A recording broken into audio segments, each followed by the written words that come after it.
ಒಂದ್ಸಾರಿ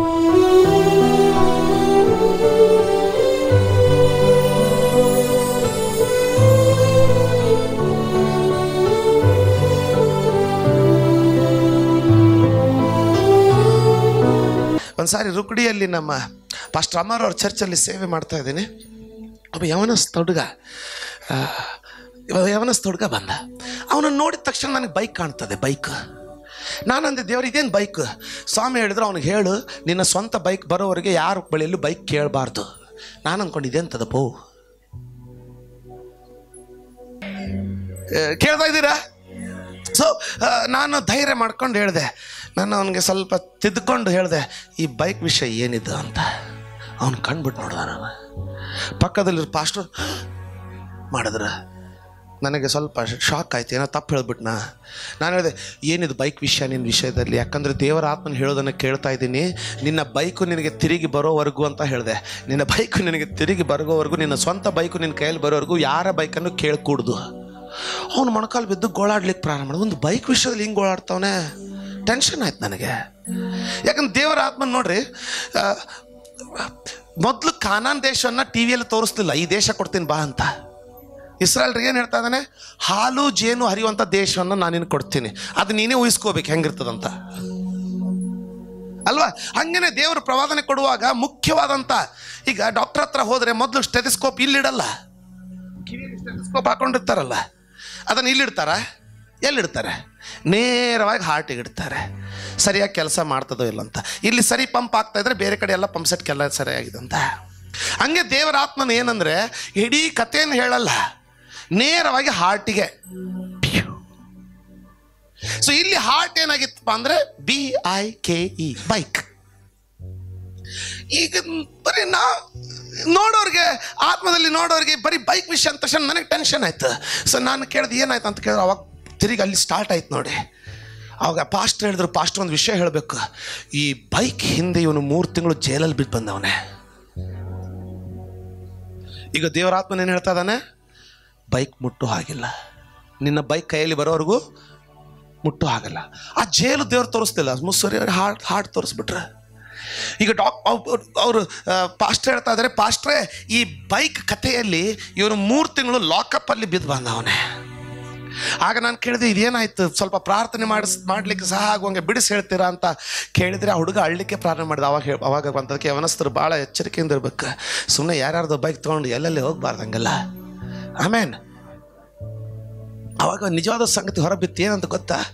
ಇವನ ಒಂದು ಫ್ರೆಂಡ್ ಒಮ್ಮೆನೆ ಸಡನ್ನಾಗಿ ಇವನಿಗೆ ಫೋನ್ ಮಾಡಿಬಿಟ್ಟು, ನಾನು ಇಂಥ ಸ್ಥಳದಲ್ಲಿದ್ದೀನಿ, ನನ್ನ ಹತ್ರ ಬೈಕ್ ಇಲ್ಲ, ಇಲ್ಲಿ ಯಾವುದೇ ಆಟೋ ಸಿಗ್ತಾ ಇಲ್ಲ, ದಯವಿಟ್ಟು ನಿನ್ನ ಬೈಕ್ ತೊಗೊಂಡು ಬಂದು ನನಗೆ ಡ್ರಾಪ್ ಮಾಡ್ತೀಯಾ ಅಂತ ಕೇಳ್ತಂತೆ. ನೀವೆಲ್ಲ ಆಕ್ಸಿಡೆಂಟ್ ಯೋಚನೆ ಮಾಡ್ತಾಯಿದ್ರಿ, ಆಕ್ಸಿಡೆಂಟ್ ಆಗಲಿಲ್ಲ, ತಿಳ್ಕೊಳ್ಳಿ. ಕ್ಲಿಯರ್ ಕಾಣ್ತದೆ ನನಗೆಲ್ಲ ಸ್ಕ್ಯಾನಿಂಗ್ ಮುಖ. ಎಷ್ಟೋ ಜನರು ಅಯ್ಯೋ ಪಾಪ ಆಕ್ಸಿಡೆಂಟ್ ಆಯ್ತು ಕಾಣ್ತದೆ, ಆ ದೋಸ್ತ್ ಸತ್ಬಿಟ್ಟು ನನ್ನ ಏನೂ ಆಗಿಲ್ಲ, ಅಂಥದ್ದು ಏನೂ ಆಗಿಲ್ಲ. ಅದಕ್ಕೆ ಅಲ್ಲ, ಅದಕ್ಕೇನಾಗ್ತಾ ಇರೋದು ನೀವು ಗ್ಯಾರಂಟಿ. ಸುಮ್ಮನೆ ದೇವ್ರು ಹೇಳ್ತಾನೆ, ಎದ್ದು ನಿಂತ್ಕೊಂತ, ಅಯ್ಯೋ ಎದ್ದು ನಿಂತ್ಕೊಂಡ್ರೆ ಅದಾಗುತ್ತೇನೋ, ಅದರಿಂದ ಹಿಂಗಾಗುತ್ತೇನೋ, ಹಿಂಗಿಂದ ಅದು ಎಲ್ಲಿ ಬಂದ್ಬಿಡ್ತದೆ? ಕ್ಯಾನ್ಸರಿಗೆ ಬಂದ್ಬಿಡ್ತದೆ. ಆಗಿರೋದು ಒಂದು ಸಣ್ಣ ಕೀವದ ಗುಳ್ಳಿ, ಆಗಿರೋದು ಒಂದು ಚಿಕ್ಕ ಬೊಕ್ಕೆ. ಅಯ್ಯೋ ಏನಾಯ್ತು? ಏನಾಯ್ತು ಅಂದರೆ ಕ್ಯಾನ್ಸರು ಏನೋ ಮನಸ್ಸಲ್ಲಿ. ಏನೂ ಆಗಲ್ಲ, ಈ ವರ್ಷ ನೀನು ಸದೃಢವಾಗಿರ್ತೀಯ, ಈ ವರ್ಷ ನಿನಗೆ ಎಂಥದ್ದು ಆಗಲ್ಲ, ಈ ವರ್ಷ ನಿನಗೆ ಎಂಥದ್ದು ಆಗಲ್ಲ. ಪಕ್ಕದವ್ರಿಗೆ ಹೇಳ್ರಿ, ಈ ವರ್ಷ ನಿನಗೆ ಎಂಥದ್ದು ಆಗಲ್ಲ, ಆಗೋದೆಲ್ಲ ಒಳ್ಳೇದೇ. ಹಲ್ಲೆಲೂಯಾ, ಆಮೇನ್. ನಾನು ಕೇಳಿದೆ, ಇದು ಏನಾಯ್ತು? ಅವ್ರು ಹೇಳಿದ್ರು, ಇವನು ಪ್ರಾಮಾಣಿಕವಾಗಿ ಬೈಕ್ ತೊಗೊಂಡು ಅಲ್ಲಿ ಹೋಗಿ ನೋಡಿದ್ರೆ ಆಯಪ್ಪ ಒಂದು ಹುಡುಗಿನ ಓಡಿಸ್ಕೊಂಡು ಬಂದ್ಬಿಟ್ಟು ಗುಡಿಯಲ್ಲಿ ಮದುವೆ ಆಗವನೆ. ಈಗ ಅವನಿಗೆ ರಿಕ್ಷಾ ಸಿಗ್ತಾ ಇಲ್ಲ, ಟ್ಯಾಕ್ಸಿ ಸಿಗ್ತಾ ಇಲ್ಲ, ಇವನಿಗೆ ಸತ್ಯ ಹೇಳ್ದೇನೆ ಬೈಕ್ ತರಿಸ್ಕೊಂಡವನೆ. ಈಗ ಇವನು ದೋಸ್ತ್ ಸ್ವಾಮಿ ಹೇಳ್ದ, 2 ಕಣ್ಣುಳ್ಳವನಾಗಿರೋದಕ್ಕಿಂತ ಒಂದೇ ಕಣ್ಣುಳ್ಳವನಾಗಿ ಪರಲೋಕದಲ್ಲಿರೋದು ಒಳ್ಳೇದು. ದೋಸ್ತು ಅಂತ ನರಕಕ್ಕೆ ಹೋಗ್ಬೇಡ. ಯಾಕೋ ಯಾರು ಏನು ಹೇಳ್ತಾ ಇಲ್ಲ. ಆಮೇನ್. ನಮಗೆ ಪರಲೋಕಕ್ಕೆ ಒಯ್ಯುವಂಥ ದೋಸ್ತರು ಬೇಕು ಅಲ್ವಾ? ಆಮೇನ್. ಸೊ ಏನಾಯ್ತಂದರೆ ಇವನು ಹಿಂಗೆ ಮಾಡಿಬಿಟ್ಟೆ, ಏನಿಲ್ವ ನಮ್ಮ ಮನೆಗೆ ಬಿಟ್ಬಿಡು ಸಾಕಂತ ಹೇಳಿ ಟ್ರಿಪಲ್ ರೈಡಿಂಗ್. ಇವನು ಹಿಂದೆ ದೋಸ್ತು ಅಂದರೆ ಮದುವೆ ಮಾಡ್ಕೊಂಡಿರೋ ದೋಸ್ತ ಹುಡುಗಿ, ಇವ್ರು ಹೋಗ್ತಾ ಇದ್ರೆ ಮುಂದಿನಿಂದ ಪೊಲೀಸ್ ಜೀಪು, ಆ ಪೊಲೀಸ್ ಜೀಪಲ್ಲಿ ಹುಡುಗಿ ತಂದೆ. ಮುಂದಿನದು ಈಗ ಊಹೆ ಮಾಡ್ಕೊಳ್ರಿ. ಬೈಕು ಜಪ್ತಿ ಆಯ್ತು ಪೊಲೀಸ್ ಸ್ಟೇಷನ್ ಅಲ್ಲಿ. ಬೈಕು ಪೊಲೀಸ್ ಸ್ಟೇಷನ್ ಹೊರಗಡೆ, ಇವನು ಪೊಲೀಸ್ ಸ್ಟೇಷನ್ ಒಳಗಡೆ. 3 ತಿಂಗಳು. ಕೇಳ್ತಾ ಇದ್ದೀರಾ? ಯೇಸು ಸ್ವಾಮಿ ನಮ್ಮನ್ನ ಕರೆದಿರೋದು ಪ್ರಾಮಾಣಿಕವಾದ, ಶುದ್ಧವಾದ, ಏಕ ಮನಸ್ಸುಳ್ಳ ಜೀವಿತ ಜೀವಿಸೋದಕ್ಕೆ, ಅಡ್ಡ ತಿಡ್ಡಿ ಅಲ್ಲ. ಆಮೇನ್, ಆಮೇನ್. ಅರ್ಥ ಆಗ್ತಾ ಇದೆಯಾ? ಆಮೇನ್. ಸೊ ಏನಾಯ್ತಂದ್ರೆ, ಈಗ ದೇವರ ಆತ್ಮನು ಮಾತಾಡುವಾಗ ನಿರ್ದಿಷ್ಟವಾಗಿ ಮಾತಾಡ್ತಾನೆ. ಈಗ ದೆವ್ವ ಹೇಳ್ತಾ ಇದೆ, ನಾನು ಹೋಗಿ ದೆವ್ವಕ್ಕೆ ಬಿಡು ಅಂತ ನಾನು ಅಳ್ತಾ ಇತ್ತಂತ ಹೇಳಿದ್ಮೇಲೆ ಅದಕ್ಕೆ ಕೇಳ್ತಾ ಇದ್ದೇನೆ, ಇಷ್ಟು ಜಂಬದಿಂದ ನೀವು ನಾನು ಹೋಗಲ್ಲ, ಏನು ಮಾಡ್ಕೊಳ್ತೀವಿ ಮಾಡ್ಕೊ ಅಂತ. ನಾನು ಹೇಳಿದೆ ಹೋಗ್ತೀಯಾ ಅಂತ ಹೇಳಿ 10 ಸೆಕೆಂಡ್ ಆಗಿಲ್ಲ, ಹಿಂಗೆ ಪರಿಚ್ಕೊಂಡು ಅಳ್ಳಿಕ್ಕೆ ಪ್ರಾರಂಭ ಮಾಡಿತು. ಅಂತ ಅಳ್ತೈತೆ. ಆಗ ನನ್ನ ಜೊತೆಗೆ ಸೇವೆ ಮಾಡೋರು ಕೆಲವ್ರಿಗೆ ಹೇಳಿದೆ ನಾನು, ನೋಡಿ ಇದ್ರ ಮಾತಿಗೆ ಬೆಲೆ ಕೊಡಬೇಡಿ. ಈಗ ತಾನೇ ಏನು ಹೇಳ್ತಾ ಇತ್ತು, ಹೋಗೋದಿಲ್ಲ, ಏನು ಮಾಡ್ತೀವಿ ಮಾಡ್ಕೊ ಅಂತ. ಅದನ್ನು ನಂಬಿಟ್ರೆ ನೀನು ಹೋಗಲ್ವಾ, ನಾನು ಹೋಗ್ತೀನಿ, ಬಾಯ್ ಬಾಯ್ ಅಂತ ಹೋಗ್ಬಿಡ್ತೀವಿ. ಇಲ್ಲ, ಅಷ್ಟೇ ಶಕ್ತಿ ಇದ್ರೆ ಅಳ್ಬೇಕು ಯಾಕೆ? ಅಳೋರು ಯಾರು? ಬಲ ಇಲ್ದವ್ರು ತಾನೆ. ಅದರ ಅರ್ಥ ತನ್ನ ಬಲಹೀನತೆಯನ್ನು ಮುಚ್ಕೊಂಡ್ಬಿಟ್ಟು ಸದೃಢ ಅಂತ ತೋರಿಸ್ಕೊಳ್ಳಿಕ್ಕೆ ಹೋಗ್ತಾ ಇದೆ. ಅದಕ್ಕಿಂತ ಮುಖ್ಯವಾದ ವಿಷಯಕ್ಕೆ ಬರ್ತೀನಿ. ಮೊದಲೇ ಸಾರಿ ಹೇಳ್ತಾ ಇದ್ದಲ್ಲ, ಈ ದೆವ್ವ ಹೇಳ್ತಾ ಇದ್ದ ಸಾಹೇಬ್ರನ್ನ ಕರಿ ಅಂತ ಹೇಳ್ತಲ್ಲ, ಅದು ಒಂದು ವಿಷಯ ಹೇಳ್ತಾ ವಿಷಯ. ಅದಕ್ಕೋಸ್ಕರ ಗಿದ್ಯೋನನ್ನು ತಗೊಂಡಿದ್ದೆ. ದೇವರು ವೈರ್ಯ ಮೂಲಕ ಕೆಲವೊಂದು ಸಾರಿ ಸಂಗತಿಗಳನ್ನು ತೋರಿಸ್ತಾನೆ. ಆಮೇನ್. ಇನ್ನು ಈ ದೆವ್ವ ಏನು ಅರಿಕೆ ಮಾಡ್ತಂದ್ರೆ, ನಾನು ಹೋಗೋದಿಲ್ಲ. ಇವಳು ಸಿಕ್ಕಾಪಟ್ಟೆ ಉಪವಾಸ ಮಾಡ್ತಾಳೆ, ಪ್ರಾರ್ಥನೆ ಮಾಡ್ತಾಳೆ. ನಾನು ನೋಡ್ತೀನಿ ಎಷ್ಟು ಉಪವಾಸ ಮಾಡ್ತಾಳೆ, ಎಷ್ಟು ಪ್ರಾರ್ಥನೆ ಮಾಡ್ತಾಳೆ, ಎಷ್ಟು. ಕೇಳ್ತಾ ಇದ್ದೀರಾ? ನನಗೆ ಮಹಾದಿಗಲು ಏನಂತ ದೆವ್ವ ಹೇಳ್ತಾ ಇದೆ, ಇವಳು ಉಪವಾಸ ಪ್ರಾರ್ಥನೆ ಮಾಡ್ತಾಳೆ. ಯಾರಾದರೂ ಒಬ್ಬ ಡೆಮಾನ್ಸ್ಟ್ರೇಷನ್ ಮಾಡ್ಬೋದಾ? ಸ್ವಲ್ಪ ಬರ್ರಿ. ಸಾರಿ, ದೆವ್ವ ಹಿಡ್ದವ್ನು ಮಾಡ್ತಾ ಇದ್ದೆ ಆರಾಧನೆ ನಾಯಕರನ್ನ. ಆಮೇನ್, ಆಮೇನ್. ಎಷ್ಟು ಜನ ಇಲ್ಲೇ ಇದ್ದೀರಾ? ಇವ್ರ ಬಾಯಿಂದನೇ ದೆವ್ವ ಹೇಳ್ತೈತೆ. ಏನಂತ ಹೇಳ್ತೈತೆ? ಈ ವ್ಯಕ್ತಿ ಬಗ್ಗೆ ಇವರ ಬಾಯಿಂದನೇ ದುರಾತ್ಮ ಮಾತಾಡ್ತದೆ. ಇವನು ತುಂಬ ಉಪವಾಸ ಮಾಡ್ತಾನೆ, ಪ್ರಾರ್ಥನೆ ಮಾಡ್ತಾನೆ, ನಾನು ಬಿಟ್ಟು ಹೋಗಲ್ಲ, ನೋಡ್ತೀನಿ. ಎಷ್ಟು ಜನರಿಗೆ ಅರ್ಥ ಆಗ್ತಾ ಇದೆ? ಎಷ್ಟು ಜನರಿಗೆ ಅರ್ಥ ಆಗ್ತಾ ಇದೆ? ಅಂದರೆ ಇವಳು ಉಪವಾಸ ಪ್ರಾರ್ಥನೆ ಮಾಡುವಾಗ ದೆವ್ವ ಎಲ್ಲಿರ್ತದೆ? ಯಾರಾದ್ರೂ ವಿಚಾರ ಮಾಡ್ತಾ ಇದ್ದೀರಾ? ಯಾಕೆ ನೋಡಿ, ವಿಚಾರ ಮಾಡಿ, ಸ್ವಲ್ಪ ಯೋಚಿಸಿ ನೋಡಿ. ಈ ಕಡೆ ಬನ್ರಿ, ಎಲ್ರಿಗೆ ಕಾಣ್ತೀವಂದ್ರೆ ಸ್ವಲ್ಪ ಯೋಚಿಸಿ ನೋಡಿ. ಈಗ ದೆವ್ವ ಏನು ಹೇಳ್ತಾ ಇದೆ? ನಾನು ಹೋಗಲ್ಲ. ಇವಳು ಸಿಕ್ಕಾಪಟ್ಟೆ ಉಪವಾಸ ಮಾಡ್ತಾಳೆ, ಪ್ರಾರ್ಥನೆ ಮಾಡ್ತಾಳೆ, ಎಷ್ಟು ಹೋರಾಡ್ತಾಳೆ, ನಾನು ನೋಡೇ ಬಿಡ್ತೀನಿ ಅಂತೈತೆ. ಅಂದ್ರೆ ಇವಳು ಉಪವಾಸ ಪ್ರಾರ್ಥನೆ ಮಾಡುವಾಗ ಈ ದೆವ್ವ ಇವಳನ್ನು ಬಿಟ್ಟು ಹೋಗ್ತಾ ಇತ್ತ? ಇವಳು ಒಳಗಡೆ ಇತ್ತ? ಏನ್ ಮಾಡ್ತಾ ಇತ್ತು? ಇದಕ್ಕೆ ಗೊತ್ತಿದೆ ಇವಳು ಉಪವಾಸ ಪ್ರಾರ್ಥನೆ ಮಾಡ್ತಾ ಇದ್ದಾಳಂತ. ಕೇಳ್ತಾ ಇದ್ದಿರ್ತಾನೆ. ಯೋಚಿಸುವಂತ ವಿಷಯ ಅಲ್ವಾ? ನಾನು ಇದನ್ನ ಇಟ್ಕೊಂಡು ಪ್ರಾರ್ಥನೆ ಮಾಡಿ ಇದನ್ನ ಸ್ಟಡಿ ಮಾಡ್ಲಿಕ್ಕೆ ಪ್ರಾರಂಭ ಮಾಡಿದೆ, ಯೋಚಿಸ್ಲಿಕ್ಕೆ ಪ್ರಾರಂಭ ಮಾಡಿದೆ. ನೋಡ್ರಿ, ಒಂದು ಸತ್ಯ ಹೇಳ್ತೀನಿ ಕೇಳಿ. ಏನಾಗ್ತಾ ಇದೆ ಅಂದ್ರೆ, ಒಂದು ವೇಳೆ ವಿಚಾರ ಮಾಡಿ, ಈ ದೆವ್ವಕ್ಕೆ ಇಷ್ಟೇ ಶಕ್ತಿ ಇತ್ತಂದ್ರೆ ಇವಳ ಉಪವಾಸ ಪ್ರಾರ್ಥನೆ ತಡಿಬಹುದಿತ್ತ? ಆಗ್ತಾ ಇಲ್ಲ. ಅದಕ್ಕೆ ಫಸ್ಟ್ ಪಾಯಿಂಟ್ ನೋಡಿ, ಜಯದ ಮೊದಲನೇ ಬಿಂದು, ಜಯದ ಮೊದಲನೇ ಪಾಯಿಂಟ್ ಏನ್ ಹೇಳ್ತೈತೆ ಹೇಳಲಿಕ್ಕೆ? ಇವಳು ಸಿಕ್ಕಾಪಟ್ಟೆ ಉಪವಾಸ ಪ್ರಾರ್ಥನೆ ಮಾಡ್ತಾಳೆ, ಎಷ್ಟು ಮಾಡ್ತಾಳೆ ನಾನು ನೋಡೇ ಬಿಡ್ತೀನಿ ಅಂತ ಹೇಳ್ತಿದೆ. ಆದ್ರೆ ಇವತ್ತಿನವರೆಗೆ ಅವಳು ಪ್ರಾರ್ಥನೆ ಮಾಡುವಾಗೆಲ್ಲ ಅದನ್ನ ನಿಲ್ಲಿಸ್ಲಿಕ್ಕೆ ಅದಕ್ಕೆ ಆಗ್ತಾ ಇಲ್ಲ. ಅಂದ್ರೆ ಒಳಗಡೆ ಬೆಂಕಿ ಬಿದ್ದು ಉರಿತೈತೆ, ಆದ್ರೂ ಇನ್ನು ಎಷ್ಟಾಗುತ್ತೋ ಅಷ್ಟು ತಡ್ಕೊಳ್ಳೋಣ ಅಂತ ಹೋರಾಡ್ಲಿಕ್ಕೆ ನೋಡ್ತಾ ಇದೆ. ಕೇಳ್ತಾ ಇದ್ದೀರ ಅನ್ಕೊಳ್ತೇನೆ. ಆಮೇನ್. ಒಂದು ದಿನ ಆದ್ರೂ ಇದಕ್ಕೆ ಆ ಉಪವಾಸ ಪ್ರಾರ್ಥನೆ ನಿಲ್ಲಿಸ್ಲಿಕ್ಕೆ ಆಗ್ತಾ ಇಲ್ಲ. ಅದಕ್ಕೆ ನೀನು ಪ್ರಾರ್ಥನೆಗೆ ಹೋಗುವಾಗ ಸದೃಢನಾಗಿರ್ಬೇಕು, ಬಲ ಉಳ್ಳವನಾಗಿರ್ಬೇಕು, ಚಂಚಲ ಚಿತ್ತನಾಗಿರಬಾರ್ದು. ಒಂದು ಫೋನ್ ಬಂದ ತಕ್ಷಣ ಎದ್ದು ಹೊರಗಡೆ ಬರುವಂತ ನೀನು ಆಗಿರಬಾರ್ದು. ಒಂದು ಮೆಸೇಜ್ ಬಂದ ತಕ್ಷಣ ಅಲ್ಲಿಂದ ಎದ್ದು ಹೊರಗಡೆ ಬರುವಂತ ವ್ಯಕ್ತಿ ನೀನು ಆಗಿರಬಾರ್ದು. ಯಾಕಂದ್ರೆ ಒಳಗಡೆಯಲ್ಲಿ ಅಂದ್ರೆ ನಿನ್ನಲ್ಲ, ಒಬ್ಬ ದುರಾತ್ಮನು ನಿನ್ನ ಪ್ರಾರ್ಥನೆಯಿಂದ ಹೊರಗೆ ಸೆಳೀಲಿಕ್ಕೆ ಪ್ರಯತ್ನ ಮಾಡ್ತಾ ಇದ್ದಾನೆ. ಆಮೇನ್. ಕ್ವಶನ್ ನಂಬರ್ 2, ಎರಡನೇ ಪ್ರಶ್ನೆ, ಈ ದೆವ್ವ ಹಾಗಿದ್ರೆ ಆ ಉಪವಾಸ ಮತ್ತು ಪ್ರಾರ್ಥನೆಯನ್ನೇ ಅದು ನೋಡಿ, ಆ ದೆವ್ವ ಈ ರೀತಿ ಹೇಳಿಲ್ಲ, ಇವಳು ಎಲ್ರಿಗೂ ತುಂಬಾ ಪ್ರೀತಿ ಮಾಡೋಳು, ಎಷ್ಟು ವರ್ಷ ಪ್ರೀತಿ ಮಾಡ್ತಾಳೆ ನೋಡ್ತೀನಿ ಅನ್ಲಿಲ್ಲ. ಅದು ಕೇಳ್ತಾ ಇದ್ರೆ ಅನ್ಕೊಳ್ತೀನಿ.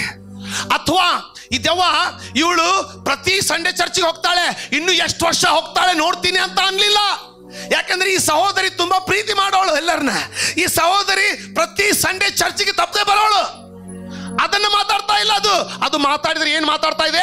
ಇವಳು ತುಂಬಾ ಪ್ರಾರ್ಥನೆ ಮಾಡ್ತಾಳೆ, ಉಪವಾಸ ಮಾಡ್ತಾಳೆ, ಎಷ್ಟು ವರ್ಷ ಮಾಡ್ತಾಳೋ ನೋಡ್ತೀನಿ ಅಂದ್ರೆ ಅದು ದ್ವೇಷಿಸ್ತಾ ಇರೋದು ನಿನ್ನಲ್ಲಿ ನಿನ್ನ ಪ್ರಾರ್ಥನೆ.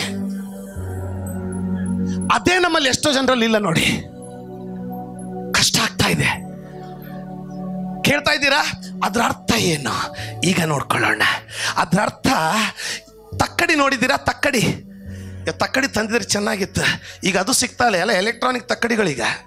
ಒಳಗಡೆ ಏನೇನು ಮಾಡಿರ್ತಾರೋ ಗೊತ್ತಿಲ್ಲ. ಪಾವು ಕಿಲೋ ಅಂದರೆ ಪಾವು ಕಿಲೋ ತೋರಿಸ್ಬಿಡ್ತದೆ, ಇರ್ತದೋ ಇಲ್ಲ ಗೊತ್ತಿಲ್ಲ. ಮನೆಗೆ ತಕ್ಷಣ ಬಂದಿಗೆ ಮತ್ತೆ ಅನ್ಸ್ಕೊಂಡು ಹೇಳ್ತಿ ಅಂತವಳೆ, ಏನು ರೀ ಅರ್ಧ ಕಿಲೋ ಹೇಳಿದ್ದೆ, ಇದು ಪಾವು ಕಿಲೋ ಕಾಣ್ತೈತೆ. ನಾನೇ ದಾರಿಯಲ್ಲಿ ತಿನ್ಕೊಂಡು ಬಂದಂಗೆ. ಈಗ ನಾನು ಏನು ಅಂದ್ಕೊಳ್ತದೆ, ಇವನನ್ನು ಯಾವಾಗ ಏನು ತರ್ಲಿಕ್ಕೆ ಕಳಿಸಿದ್ದೆ ನಾನು, ಹಿಂಗೆ ಹೇಳ್ತಾವನೆ ಪಾಪ. Because she takes care of everything. Hallelujah. ಯಾರಾದ್ರೂ ಇಲ್ಲಿದ್ದೀರಾ? ಚಿಕ್ಕವರಿರುವಾಗ ದೊಡ್ಡ ಗೊಂದಲ. Thank you. ಇಲ್ಲಿ ಕೂತ್ಕೊಳ್ತೀರಿ ಪ್ರೀಚರ್, ನೆಕ್ಸ್ಟ್ ಪ್ರೀಚರ್ ಇಲ್ಲ. ಓಕೆ. ಚಿಕ್ಕವರಿರುವಾಗ ಖಾರ ತರಿಸ್ಲಿಕ್ಕೆ ಹೋಗುವಾಗ ಮಮ್ಮಿ ಏನು ಹೇಳಲ್ಲ, ಉಪ್ಪು ತರ್ಲಿಕ್ಕೆ ಹೋಗುವಾಗ ಮಮ್ಮಿ ಏನು ಹೇಳಲ್ಲ, ಶೇಂಗಾ ತರ್ಲಿಕ್ಕೆ ಹೇಳಿದ್ರೆ ಲೇ ತಿಂತಾ ಬರಬೇಡ. ಕೊಂಡ್ಕೊಂಡಿರುವಾಗ 1/2 ಕಿಲೋ, ಮೊನ್ನೆ ಮುಟ್ಟೋದ್ರೊಳಗಡೆ 1/4 ಕಿಲೋ. ಯಾಕೆ ಯಾರು ಅಷ್ಟು ಪವಿತ್ರ ಆಗ್ಬೇಡಿ. ನೀವು ಶೇಂಗಾ ತಿಂದೆ ಬಂದವ್ರ ಅಲ್ಲ. ಪುಟಾಣಿ ತರ್ಲಿಕ್ಕೆ ಕಳಿಸಿದ್ರೆ ತರ್ಲಿಕ್ಕೆ ಹೋಗುವಾಗಲೇ ಇನ್ನೊಂದು ಪಾಕೆಟಲ್ಲಿ ಸ್ವಲ್ಪ ಸಕ್ಕರೆ ಇಟ್ಕೊಂಡು ಹೋಗ್ಬಿಡೋದು. ಯಾಕಂದ್ರೆ ಸಕ್ಕರೆ ತರ್ಲಿಕ್ಕೆ ಹೇಳಿಲ್ಲ ನೋಡಿ, ಅದನ್ನು ಮನೆಯಿಂದನೇ ಒಯ್ಯದ. ಆಮೇನ್. ಅಲ್ಲಿ ಪುಟಾಣಿ ಹಾಕುವಾಗಲೇ ತೂಕ ಎಲ್ಲಾಗಿ ಅವನು ಅದು ಏನಂತೀರ ಅದಕ್ಕೆ, ಚೀಟ್ ಅಲ್ರಿ, ಅಲ್ಲಿ ಬರೋಣಿಲ್ಲ. I know that word, I am not getting it.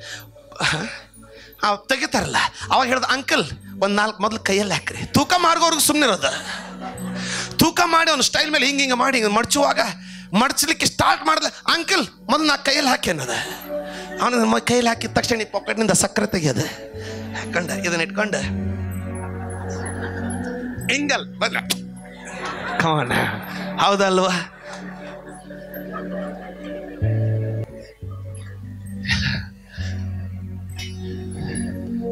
ಅಲ್ವಾ?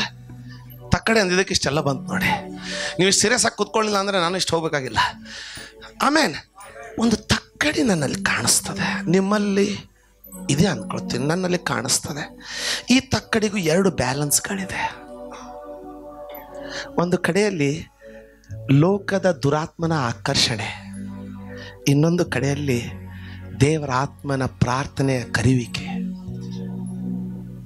ಅನ್ಸಲ್ವಾ? ಕೆಲವೊಂದು ಸಾರಿ TV ಕರಿತದೆ, ಆಗ ಈ ಕಡೆ ಸ್ವಲ್ಪ ಹಿಂಗೆ ಆಗುತ್ತೆ. ಆದರೆ ದೇವರ ಆತ್ಮನ ಕರಿತಾ ಇರ್ತಾನೆ, ಪ್ರಾರ್ಥನೆಗೆ ಬಾ ಅಂತ.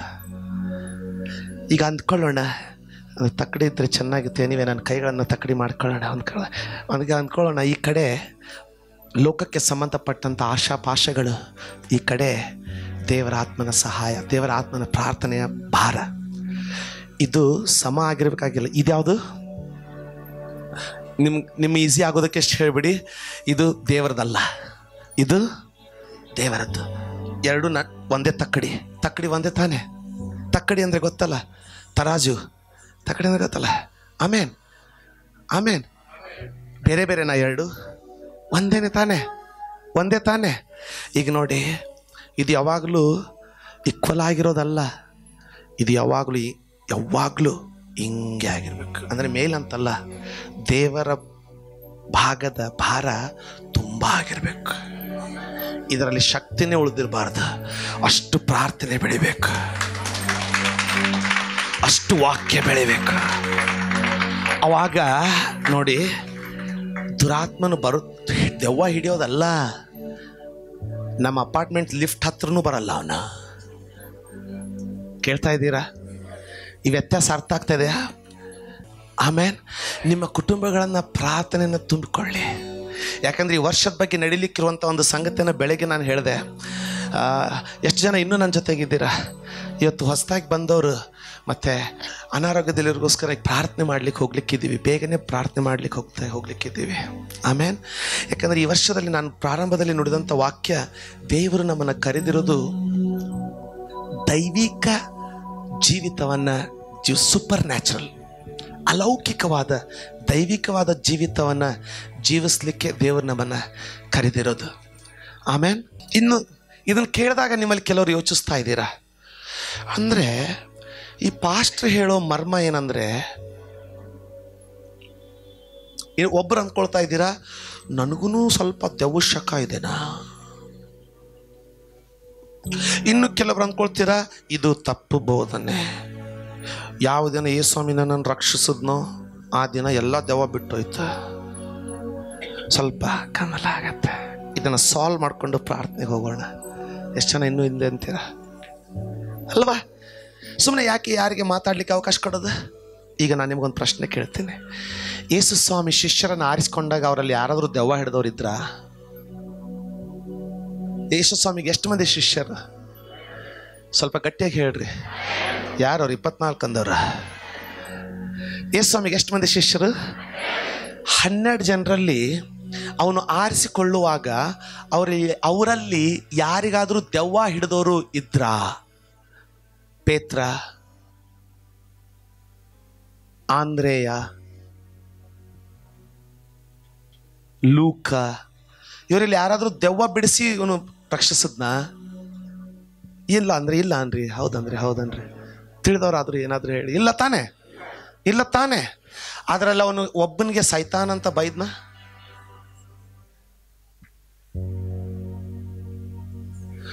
ಅಷ್ಟು ಕಟುವಾದ ಗುರುವ? ಇಲ್ಲ, ಅವನೇನು ನೋಡಿರ್ಬೇಕಲ್ಲ. ನೋಡಿ, ದೇವರ ತನ್ನ ಯೆರೂಸಲೇಮಿನ ಆಲಯಕ್ಕೆ ಬಂದು ನನಗೆ ಹಿಡಿದು ನಿಮ್ಮ ಮಧ್ಯದಲ್ಲಿ ಬಂದು ಮಾತಾಡ್ಬೇಕು ಅನಿಸ್ತದ. ಇದು ಏನಿದು ಹಿಂಗೆ ಆಗ್ಬಿಟ್ಟದ, ಒಂದು ಇಲ್ಲಿಂದ ಹಿಂಗೆ ಸ್ಲೈಡ್ ಮಾಡ್ಬೇಕು. ಇಲ್ಲ ಮತ್ತೆ ಮಾಡಿರಿ ಎಲ್ಲಾದರೂ. ಅಲ್ಲೋ, ಎಲ್ಲರೂ ಇಲ್ಲೇ ಇದಿರ್ತಾನೆ. ಅಷ್ಟು ಕೇಳಿದವನು ನಾಳೆ ಹಾರಾಡ್ತಾ ಪ್ರೀಚ್ ಮಾಡೋಕಿಲ್ಲ, ಒಂದು ಕ್ರೇನ್ ಹಾಕ್ರಿ ಅನ್ನೋನು. ಮತ್ತು ಅದೆಲ್ಲ ಯಾಕೆ? ಸುಮ್ಮನೆ ಇದ್ದಲ್ಲಿಗೆ ಹೋಗಿ ಹಿಂಗೆ ಹೋಗಿ ಎಲ್ಲ ಬೇಡ, ಸುಮ್ಮನೆ ಸ್ವಲ್ಪ. ಎನಿವೆ, ಅನೇಕ ಸಂಗತಿಗಳು ನೋಡ್ತಾ ಇದ್ದೀನಿ ನಿಮ್ಮಲ್ಲಿ. ದೇವರು ಈ ವರ್ಷದಲ್ಲಿ ಮಾಡ್ತಾ ಇರುವಂಥ ಅನೇಕ ಸಂಗತಿಗಳು ನಾನು ಕಾಣ್ತಾ ಇದ್ದೇನೆ. ಮಕ್ಕಳಿಲ್ಲದೆ ಇರುವಲ್ಲಿ ಮಕ್ಕಳು, ದೇವರು ಸಂಪೂರ್ಣವಾಗಿ ಆಶೀರ್ವದಿಸುವಂಥ ದೇವರಾಗಿದ್ದಾನೆ. ಆಮೇನ್. ಸೊ ನಾನೇನು ಹೇಳ್ತಾ ಇದ್ದೆ? ಯೇಸು ಸ್ವಾಮಿ ಪೇತ್ರನ ಬಗ್ಗೆ ನಾನು ನಿಮಗೆ ಹೇಳ್ತಾ ಇದ್ದೆ ಅಲ್ವಾ? ಮತ್ತೇನು ಬರೆದ ಸುವಾರ್ತೆಯಲ್ಲಿ, ಇದೆಲ್ಲರಿಗೂ ನಿಮಗೆಲ್ಲರಿಗೂ ಗೊತ್ತು ನಾನು ಎಲ್ಲ ಹೋಗ್ತಾ ಇದ್ದೀನಂತ. ಮತ್ತೇನು ಬರೆದ ಸುವಾರ್ತೆ 16ನೇ ಅಧ್ಯಾಯದಲ್ಲಿ 16, 15ರಿಂದ 19 ಸ್ವಲ್ಪ ನಾವು ನೋಡಿಕೊಳ್ಳೋಣ. ಮತ್ತಾಯ 16, 15ರಿಂದ ಓದಮ್ಮ. ನಾವು ನಿಮಗೆ ಓದ್ತೀವಿ, ಯಾವ ಲೈನ್ ಓದ್ತಾ ಇದೀವಿ ಅದನ್ನಷ್ಟೇ ಫಾಲೋ ಮಾಡಿ. ಅಂದರೆ ಎಕ್ಸ್ಪ್ಲೇನ್ ಮಾಡುವಾಗ ನೀವು ಚಂಚಲ ಚಿತ್ತರಾಗಲ್ಲ. ಆಗ್ಬಹುದಾ? ಓಕೆ, ಓದಮ್ಮ. ಆತನು ಅವರನ್ನು ಆದರೆ ನೀವು ನನ್ನನ್ನು ಯಾರನ್ನುತ್ತೀರಿ? ಒಂದು ನಿಮಿಷ ನೋಡಿ, ಯೇಸು ಸ್ವಾಮಿ ಅವರಿಗೆ ಮೊದಲೊಂದು ಪ್ರಶ್ನೆ ಹಾಕದ. ಜನ ನನ್ನನ್ನು ಏನಂತಾರೆ ಅಂತ ಯೇಸು ಸ್ವಾಮಿ ಕೇಳ್ದ. ಈ ಯೇಸು ಸ್ವಾಮಿ ಎಂಥವನಂದ್ರೆ, ಗುಣಪಡಿಸಿದ ಮೇಲೆ ಯಾರಿಗೂ ಹೇಳಬೇಡಿ ಅನ್ನೋನು ಅಲ್ವಾ? ನಮ್ಮಂಗೆ ಟಿವಿಯಲ್ಲಿ ಹಾಕೋನಲ್ಲ, ಯೂಟ್ಯೂಬಲ್ಲಿ ಹಾಕೋನಲ್ಲ. ಅದಕ್ಕೆ ವಿಪರೀತವಾಗಿ ರಹಸ್ಯವಾಗಿ ಅವ್ರ ಗುಣವಾದ ತಕ್ಷಣ ಇದನ್ನು ಯಾರಿಗೆ ಹೇಳಬೇಡಿ ಅನ್ನೋನು. ಅಂದರೆ ಪಬ್ಲಿಸಿಟಿನೇ ಬೇಡ ಅವನಿಗೆ. ಸತ್ತವ್ರು ನೆಪ್ಸದ, ಸತ್ತವ್ರು ಎದ್ದ ನಂತರ ಯಾರು ಚೀರಾಡದೇ ಇರ್ತಾರೆ, ಎಲ್ಲರೂ ಚೀರಾಡ್ತಾ ಇದ್ದಾರೆ, ಇವನು ಯಾರಿಗೂ ಹೇಳಬೇಡಿ. ಹಲೋ, ಪಬ್ಲಿಸಿಟಿನೇ ಆಶಿಸಿದವನಲ್ಲ, ಅಂತ ಪಬ್ಲಿಸಿಟಿನೇ ಆಶಿಸಿದವನು ಈಗ ಶಿಷ್ಯರಿಗೆ ಆಸಕ್ತನಾಗಿ ಕೇಳ್ತಾ ಇದ್ದಾನೆ, ಜನ ನನ್ನ ಬಗ್ಗೆ ಏನಂತಾರ್ರಿ? ಹಲೋ, ಅಂದ್ರೆ ಇವನ್ ಮನಸ್ಸಿನಲ್ಲಿ ನಿಜವಾಗಿ ಇವನ್ ಪಬ್ಲಿಸಿಟಿ ಬಗ್ಗೆ ಲಕ್ಷ್ಯ ಲಕ್ಷ ಇರ್ಬೋದಾ? ಇಲ್ವೇ ಇಲ್ಲ. ಯಾಕಂದ್ರೆ ಎರಡನೇ ಪ್ರಶ್ನೆಯಲ್ಲಿ ಅದು ಕಂಡು ಬಂದ್ಬಿಡ್ತದೆ. ಯಾಕೆ? ಇವ್ರು ಹೇಳ್ತಾ ಇದ್ದಾರೆ, ಎಲ್ರಿಗೂ ಹೇಳಿದ್ರು, ಒಬ್ಬನು ನೀನು ಎಲಿಯ ಅಂತಾನೆ, ಇನ್ನೊಬ್ರು ನೀನು ಬರಬೇಕಾದಂಥ ರಬ್ಬೋನಿ ಅಂತಾನೆ, ಅಂದರೆ ಗುರುವೇ ಅಂತಾನೆ, ಇನ್ನು ಕೆಲವರು ಶ್ರೇಷ್ಠವಾದ ಬೋಧಕನಂತಾರೆ. ಆಗ ಯೇಸುಸ್ವಾಮಿ ಹೇಳ್ದ, ಹೋಗ್ಲಿಬಿಟ್ರಿ, ಅದೆಲ್ಲ ಬಿಟ್ಬಿಡ್ರಿ, ನೀವೇನಂತೀರಾ? ಆಮೇನ್. ಆಗ ಪೇತ್ರ ಜಿಗದ್ ಹೇಳ್ದ, ಆಮೇನ್, ಏನಂತಮ್ಮ? ನೀನು ಬರಬೇಕಾಗಿರುವ ಕ್ರಿಸ್ತನ. ಆಮೇನ್. ಪೇತ್ರ ಹೇಳ್ತಾ ಇದ್ದಾನೆ, ನೀನು ಬರಬೇಕಾಗಿರುವ ಕ್ರಿಸ್ತನು. ನಂತರ ಜೀವ ಸ್ವರೂಪನಾದ ದೇವರ ಕುಮಾರನು, ಜೀವ ಸ್ವರೂಪನಾದಂತ ದೇವ ಕುಮಾರನು ಅಂತ ವರ್ಣಿಸ್ದ. ಆಗ ಅದಕ್ಕೆ ಯೇಸು ಯೋನನ ಮಗನಾದ ಸಿಮಿಯೋನನೇ, ನೀನು ಧನ್ಯನು. ನಂಬರ್ 1 ಏನಂತೆ? ನೀನು ಧನ್ಯನು. ಈಗ ಒಂದು ನಿಮಿಷದಿಂದ ನೋಡ್ಕೊಳ್ಳೋಣ. ಧನ್ಯ ಅಂದ್ರೆ ಏನ್ ಗೊತ್ತಾ? ಧನ್ಯ ಅಂದ್ರೆ ಒಂದು ಉದಾಹರಣೆ ಹೇಳ್ತೇನೆ. ಒಂದು ವಯಸ್ಸಿನ ಮಿತಿಯನ್ನ ದಾಟಿದ ನಂತರ, ಉದಾಹರಣೆಗೆ ಈಗ ನೀವು ನನಗೆ ಬಂದು ಪಾಸ್ಟರ್ ಜೀವನ ಹೇಗಿದೆ ಅಂತ ಕೇಳಿದ್ರೆ ನಾನು ಹೇಳ್ತೀನಿ ಕೂದಲೆಲ್ಲ ಹೋಗ್ತಾ ಇದೆ ಅಂತ. ಅದ್ರ ಅರ್ಥ ಏನು? ಕೆಲವು ದಿನದ ಹಿಂದೆ ಒಬ್ಬ ಹೋಮಿಯೋಪತಿಕ್ ಡಾಕ್ಟರ್ನ ನೋಡ್ಲಿಕ್ಕೆ ಹೋದೆ. ಯಾಕಂದ್ರೆ ತುಂಬ ಗಂಟ್ಲು ಕಿರಿಕಿರಿ ಆಗ್ತಾ ಇತ್ತು, ಇನ್ನು ಹಾಡ್ಲಿಕ್ಕೆ ಆಗಲ್ಲ, ಕಾಯ್ಲಿಕ್ಕೆ ಸಮಯ ಇಲ್ಲ ಅಂತ ನೋಡ್ಕೊಂಡು ಬರೋಣ ಅಂತ ಡಾಕ್ಟರ್ ಹತ್ರ ಹೋದೆ. ಅವ್ರು ಎಲ್ಲ ಪರೀಕ್ಷಿಸಿದ್ರು, ಗಂಟ್ಲು ಬಿಟ್ಟರು. ನನಗೆ ಅವ್ರು ಕೇಳಿದಂಥ ಮೊದಲನೇ ಪ್ರಶ್ನೆ ಏನಂದ್ರೆ, ನಿಮಗೆ ಹೈಪರ್ ಟೆನ್ಷನ್ ಇದೆಯಾ? ಆವಾಗಲೇ ನಿರ್ಧರಿಸಿದೆ ಇನ್ನು ಔಷಧ ತಗೊಳ್ಳೋದು ಬೇಡ ಅಂತ. ಹೈಪರ್ ಟೆನ್ಷನ್ ಇದೆಯಾ ಅಂತ ಕೇಳಿದ್ರು. ನಾನು ಏನು ಹೇಳಬೇಕು ತಿಳಿತಾ ಇಲ್ಲ. ಹಲೋ, ಇದಿರ್ತಾನೆ. ಯಾಕೆ? ಎಲ್ಲ ಚೆನ್ನಾಗಿದೆ ಜೀವನ, ದೇವರ ಕೃಪೆಯಲ್ಲಿ ಎಲ್ಲವೂ ಆಶೀರ್ವಾದ ಕೊಟ್ಟಿದ್ದಾನೆ. ಇವ್ರಿಗೆ ಯಾಕೆ ಹೈಪರ್ ಟೆನ್ಷನ್ ಕಾಣ್ತದೆ? ನಾನು ಅವ್ರು ಕೇಳಿದೆ, ಯಾಕೆ ಕೇಳ್ತೀರಾ ಡಾಕ್ಟ್ರೇ ಅಂತ ಕೇಳಿದ್ರೆ, ನೀವು ಹೇಳುವಂಥ ನಿಮಗೆ ಆಗ್ತಾ ಇರುವಂಥ ತೊಂದರೆಗಳನ್ನು ನೀವು ಏನು ಹೇಳ್ತಾ ಇದ್ದೀರಿ, ಇದೆಲ್ಲ ಹೈಪರ್ ಟೆನ್ಷನ್ ಚಿಹ್ನೆ ಇದು ಅಂತ. ಇನ್ನು ನಾನು ಏನು ಹೇಳಿ ಅವ್ರಿಗೆ? ಯಾಕೆ? ದೇವ್ರು ಎಲ್ಲ ಕೊಟ್ಟಿದ್ದಾನೆ, ಆದರೆ ಸೇವೆಯಲ್ಲಿ ಮಾತ್ರ ಇದು ಟೆನ್ಷನ್ ಕಡಿಮೆ ಆಗಲ್ಲ ನೋಡಿ. ಅಯ್ಯೋ ಪಾಸ್ಟ್ರಿಗೆ ಇಷ್ಟೊಂದು ಟೆನ್ಷನ್ನ, ನೀವೆಲ್ಲ ಒಳ್ಳೆ ಜನ, ನೀವೇನು ಟೆನ್ಷನ್ ಕೊಟ್ಟಲಿಲ್ಲ. ಆದರೆ ಸೇವೆಯಲ್ಲಿ ತೃಪ್ತಿ ಅನ್ನೋದೇ ಇರಲ್ಲ. ಈ ಹಾಲ್ ನಂತರ ಮುಂದಿನ ಹಾಲ್ ಯಾವುದು ಸ್ವಾಮಿ? ಈ ಜನರ ನಂತರ ಮುಂದಿನ ಇನ್ನೊಂದು ಗುಂಪಿನ ಜನರು ಯಾವ ಸ್ವಾಮಿ? ಯಾವಾಗ ಏನು ಮಾಡೋದು? ಇನ್ನೂ ಅವ್ರ ಗುಣವಾಗಲಿಲ್ಲ, ಇವ್ರ ಗುಣವಾದ್ರು ಅವ್ರನ್ನ ಯಾವಾಗ ಗುಣಪಡಿಸ್ತೀಯಾ? ಇವ್ರನ್ನ ಮಕ್ಕಳು ಕೊಟ್ಟೆ, ಇನ್ನು ಇವ್ರಿಗೆ ಯಾವಾಗ ಮಕ್ಕಳು ಕೊಡ್ತೀಯಾ? ಇದು ಕೆಲವೊಂದು ಸಾರಿ ಸೇವಕರ ಮೇಲೆ ಎಷ್ಟು ಒತ್ತಡ ತರ್ತದಂದರೆ ಡಾಕ್ಟರ್ಗಳು ಅದನ್ನು ಹೈಪರ್ ಟೆನ್ಷನ್ ಅಂತಾರೆ. ನಮಗೆಲ್ಲರಿಗೂ ಕಾಣೋದು ಸುಂದರವಾದಂಥ ಪಾಸ್ಟರ್ಗಳು. ನೀವು ಪಾಸ್ಟರ್ನ ನನ್ನನ್ನು ಬಿಟ್ಬಿಡಿ, ನಿಮಗೆ ಒಂದು ಹೇಳಿ ಯಾವ್ದಾದ್ರು ಪಾಸ್ಟರ್ ಬಗ್ಗೆ ತಿಳ್ಕೊಳ್ಬೇಕಂದ್ರೆ ಡಾಕ್ಟರ್ ಹತ್ರ ತಗೊಂಡೋಗಿ. ಯಾವನಿಗೆ ತನ್ನ ಕುರಿ ಬಗ್ಗೆ ಚಿಂತೆ ಇರ್ತದೋ ಅವನು ಊಟ ಮಾಡಿ ಮಲಗ್ಲಿಕ್ಕೆ ಆಗಲ್ಲ ರೀ. ಕೇಳ್ತಾ ಇದ್ದೀರ ಅನ್ಕೊಳ್ತೀನಿ. ಸಾರಿ, ಸ್ವಲ್ಪ ಡಿಸ್ಟ್ರಾಕ್ಟ್ ಆದೆ, ನನಗೇನಾದ್ರೂ ತೊಂದರೆ ಅಂತಿಲ್ಲ, ಅದ್ರ ಬಗ್ಗೆ ನನಗೂ ಟೆನ್ಷನ್ ಇಲ್ಲ. ನನಗೆ ಗೊತ್ತು ದೇವರ ಆತ್ಮನ ಉತ್ತರವನ್ನು ಕೊಡ್ತಾನೆ, ನಮ್ಮ ಕುಟುಂಬಗಳನ್ನು ಆಶೀರ್ವದಿಸ್ತಾನೆ. ಮళ్ళీ ಬರೋಣ. ಒಬ್ಬನಾದ್ರೂ ದೆವ್ವ ಹಿಡಿದವನನ್ನ ಯೇಸುಸ್ವಾಮಿ ಆರಿಸಿಕೊಳ್ಳಲ್ಲ ರೀ. ಎಲ್ಲರೂ ಸ್ವಸ್ಥವಾಗಿರೋರನ್ನೇ ದೇವರು ಆರಿಸ್ಕೊಂಡ. ಆದರೆ ಇಲ್ಲಿ ಪೇತ್ರನು ಜಿಗಿದು ಹೇಳ್ತಾ ಇದ್ದ, ನೀನು ಬರಬೇಕಾಗಿರುವಂಥ ಕುಮಾರನೆಂಬುದಾಗಿ. ನಂತರ ಯೇಸುಸ್ವಾಮಿ ಹೇಳಿದ, ರಕ್ತ ಮಾಂಸ ಇದನ್ನು ನಿನಗೆ ಪ್ರಕಟಿಸಲಿಲ್ಲ. ಹೋದಮ್ಮ, ಈ ಗುಟ್ಟು ನಿನಗೆ ತಿಳಿಸಿದವನು, ಮೊನ್ನೆದು ಗುಟ್ಟು, ಈ ಗುಟ್ಟನ್ನ ನಿನಗೆ ತಿಳಿಸಿದವನು ನರಮನುಷ್ಯನಲ್ಲ, ಪರಲೋಕದಲ್ಲಿರುವಂತ ನನ್ನ ತಂದೆ ತಿಳಿಸಿದ. ಎಷ್ಟು ಜನರಿಗೆ ಅರ್ಥ ಆಗ್ತಾ ಇದೆ ನೋಡಿ? ಅದನ್ನ ನೆನಪು ಹೇಳ್ಬೇಡಿ. ದೆವ್ವ ಏನ್ ಹೇಳ್ತಾ ಇತ್ತು? ತುಂಬಾ ಉಪವಾಸ ಪ್ರಾರ್ಥನೆ ಮಾಡ್ತಾಳೆ ಇವಳು, ನಾನು ನೋಡೇ ಬಿಡ್ತೀನಿ. ಎಷ್ಟು ಪ್ರಾರ್ಥನೆ ಮಾಡ್ತಾಳೆ? ಹಲೋ, ಯಾಕೆ? ದೆವ್ವಕ್ಕೆ ಚೆನ್ನಾಗಿ ಗೊತ್ತು, ಇದು ಹಿಂಗೆ ಪ್ರಾರ್ಥನೆ ಬೆಳೀತಾ ಹೋದ್ರೆ ಅಭಿಷೇಕ ಬೆಳೀತಾ ಹೋಗುತ್ತೆ. ಒಂದು ದಿನ ನಾನು ಈ ಗೂಡನ್ನ ಬಿಟ್ಟು ಜಗ ಖಾಲಿ ಮಾಡಬೇಕಾಗತ್ತೆ. ಆಮೇನ್. ಈಗ ಇವನನ್ನ ಪೇತ್ರ ಮಾಡೋಣ. ಸ್ವಲ್ಪ ಸಮಯದ ಹಿಂದೆ ದೆವ್ವ ಹಿಡಿದಿತ್ತು, ಈಗ ಒಮ್ಮೆ ಪೇತ್ರ. ಆಮೇನ್. ಪೇತ್ರ ಇವನೇನ್ ಹೇಳ್ತಾ ಇದ್ದಾನೆ?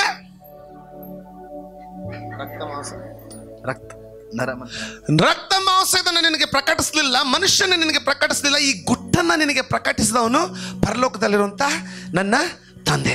ಇಮ್ಮಿಡಿಯೇಟ್ಲಿ ಯೇಸುಸ್ವಾಮಿ ಏನ್ ಹೇಳ್ತಾ ಇದ್ದಾನೆ? ಇಮಿಡಿಯೇಟ್ಲಿ ಯೇಸುಸ್ವಾಮಿ ಅವನು ನೀನೇ ಬರಬೇಕಾಗಿರುವಂಥ ಕ್ರಿಸ್ತನ ಅಂದ ತಕ್ಷಣ ಈ ಪ್ರಕಟಣೆ ಸಿಕ್ಕಿರೋದು ತಂದೆಯಿಂದ. ಅದಕ್ಕಿಂತ ಮುಂಚೆ ಒಂದು ಶಬ್ದವನ್ನು ಹೇಳಿದ, ಏನಂತೆ? ನೀನು ಧನ್ಯನು. ನಾನು ಅದನ್ನೇ ಹೇಳ್ತಾ ಇದ್ದೆ ಪ್ರಾರಂಭದಲ್ಲಿ. ನಾನು ಮಧ್ಯ ವಯಸ್ಸಿನಿಂದ ಅಲ್ಲಿ ಸ್ವಲ್ಪ ಮಾರ್ಗ ಬಿಟ್ಟು ನಿಮಗೆ ಬೇರೆ ಎಕ್ಸ್ಪ್ಲೇನ್ ಮಾಡಿದೆ. ಈಗ ಬಂದು ಕೇಳಿದ್ರೆ ಕೂದಲೆಲ್ಲ ಹೋಗ್ತದೆ, ಹೈಪರ್ ಟೆನ್ಷನ್ಗೆ ಹೋಗ್ಬಿಟ್ಟೆ, ಹೈಪರ್ ಟೆನ್ಷನ್ ಆಗ್ತದೆ ಅಂತ ಹೇಳ್ತೀವಿ. ಆದರೆ ಇದನ್ನೇ ಕ್ಯಾಥರಿನ್ ಮಗಳು ಬೆಳೆದ ನಂತರ ಸೇವೆ ಮಾಡ್ತಾಳು, ಕೆಲಸ ಮಾಡ್ತಾಳು, ಮದುವೆ ಮಾಡ್ಕೊಂಡು ಅಮೇರಿಕಾ ಹೋಗ್ತಾಳು, ಆಫ್ರಿಕಾ ಹೋಗ್ತಾಳು, ಪಾಕಿಸ್ತಾನ ಹೋಗ್ತಾಳು, ನಂಗೆ ಗೊತ್ತಿಲ್ಲ. ದೇವ್ರು ಎಲ್ಲಿ ಕಳಿಸ್ತಾನೆ ಅಲ್ಲಿ ಹೋಗ್ತಾಳೆ. ಅವಾಗ ಎಲ್ಲ ಸೆಟ್ಲ್ ಆಗಿರ್ತದೆ. ಈಗ ನಾನು ಎಷ್ಟು ಜನ ಇದ್ದೀರಾ?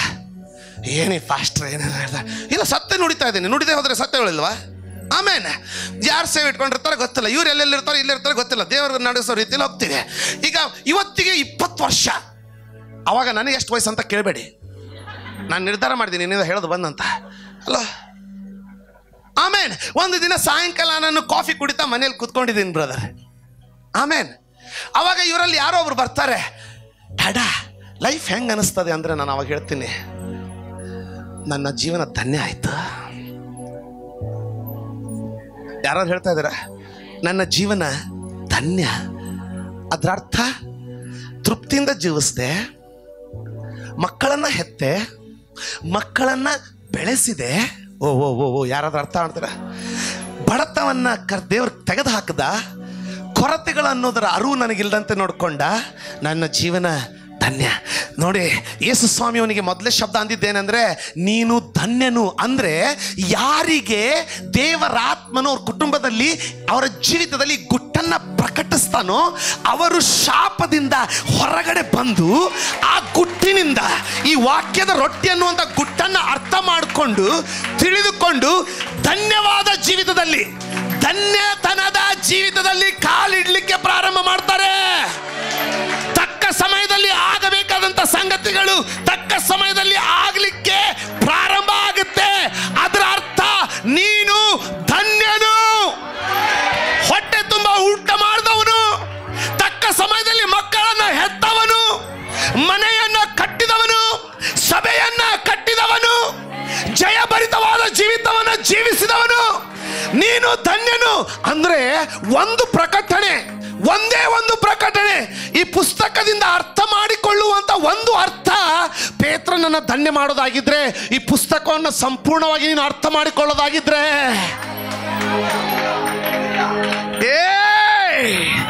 ಯಾರಿಗಾದ್ರೂ ಅರ್ಥ ಆಗ್ತಾ ಇದೆಯಾ? ಇದರ ಒಂದೊಂದು ಪ್ರಕಟಣೆ ನಿನ್ನನ್ನು ಶಾಪದಿಂದ ತೆಗೆದು ಧನ್ಯವಾದ ಜೀವಿತದಲ್ಲಿ, ಧನ್ಯತನದ ಜೀವಿತದಲ್ಲಿ ನಿನ್ನ ನಡೆಸ್ತದೆ. ಯಾರಿಗಾದ್ರೂ ಅರ್ಥ? ಆಮೇನ್ ಆಮೇನ್. ಪ್ರಕಟಣೆ ನಿನ್ನನ್ನು ಧನ್ಯನಾಗಿ ಮಾಡಿದ್ರೆ ಅದನ್ನ ನೋಡ್ಲಿಕ್ಕೆ ಆಗದಂತ ಒಬ್ಬ ಸಂಕಟ ಕೋರ ಇದ್ದಾನೆ. ಆಮೇನ್. ಇವನಿಗೆ ದೆವ್ವ ಹಿಡಿದಿದೆಯಾ? ವಿನಾಯಕಗಲ್ರಿ ಪೇತ್ರನಿಗೆ. ಹಲೋ, ಸ್ವಲ್ಪ ಯಾರಾದ್ರೂ ಹೇಳ್ತೀರಾ ಪೇತ್ರನಿಗೆ ದೆವ್ವ ಹಿಡಿದಿದೆಯಾ? ಇಲ್ಲ. ಆಮೇನ್. ಪ್ರತಿದಿನ ದೇವ್ರ ವಾಕ್ಯ ಓದ್ಬೇಕು. ಅದರಲ್ಲಿ ಒಂದು ಲೈನ್ ದೇವ್ರು ನಿನಗೆ ಅರ್ಥ ಮಾಡಿಸ್ಬಿಟ್ರೆ ನಿನ್ನ ಜೀವನ ಧನ್ಯ ಆಗುತ್ತೆ.